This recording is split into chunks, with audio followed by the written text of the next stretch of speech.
Bien le bonjour, c'est Hugo Davisoglu pour le cinéma depuis la Turquie. Oui, je suis en Turquie car ma femme, voyez-vous, est turque. Ma belle famille est donc turque et pour les vacances, jusqu'à fin juillet, pas au-delà, on est venu en Turquie. Et malgré tout, pour le cinéma, on ne s'arrête jamais. La guerre, c'est maintenant les petits. Et donc j'ai pu voir un film très intéressant qui s'appelle Maquisard récemment. C'est un film que je vous conseille.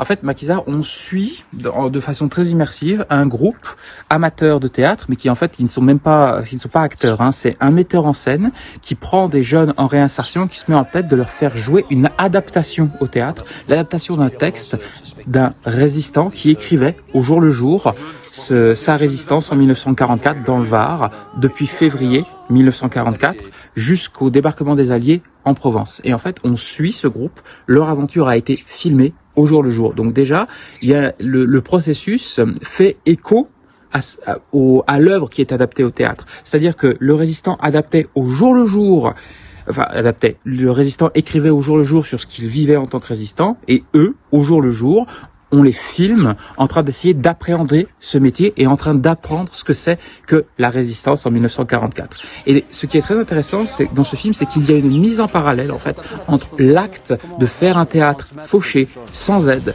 sans support de l'État, et la résistance en 1944. C'est clairement l'idée qui est énoncée par le metteur en scène, parfois d'une manière un petit peu trop évidente. On ne l'avait compris, si vous voulez, au cours de film. Mais c'est une très très belle idée. Le film véhicule cette question, c'est comment faire cinéma, comment faire théâtre quand on n'a pas le sou.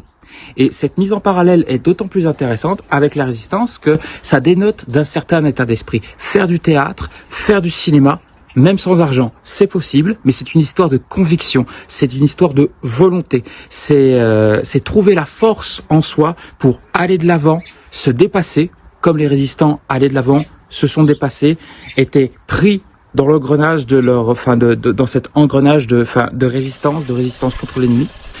Et donc en fait, c'est trouver un sens à la vie. Et ce qui est très beau dans le film, ce qui est extrêmement humain, c'est que on comprend que ces jeunes sont en réinsertion.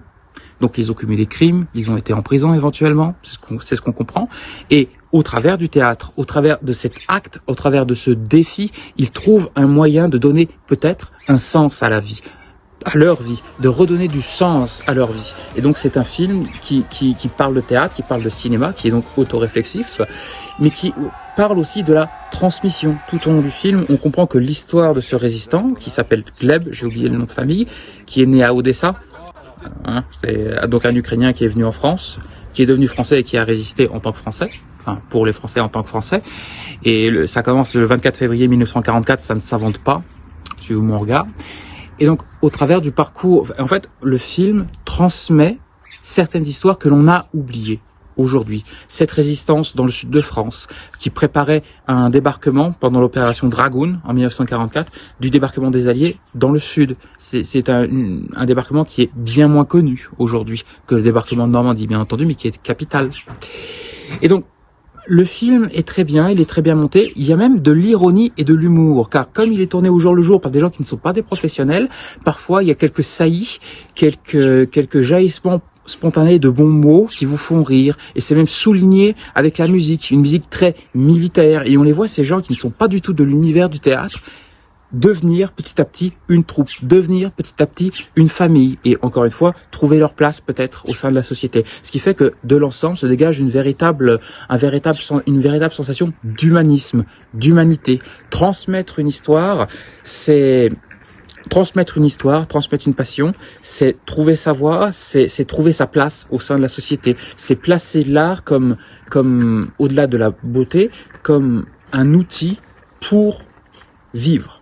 Tout simplement. Il y a une très grande pulsion de vie dans ce film. Donc ce film s'appelle Maquisard et je vous invite à aller le voir. Jeunesse, n'oublie pas qu'ils avaient ton âge, ceux qui tombèrent pour que tu naisses libre.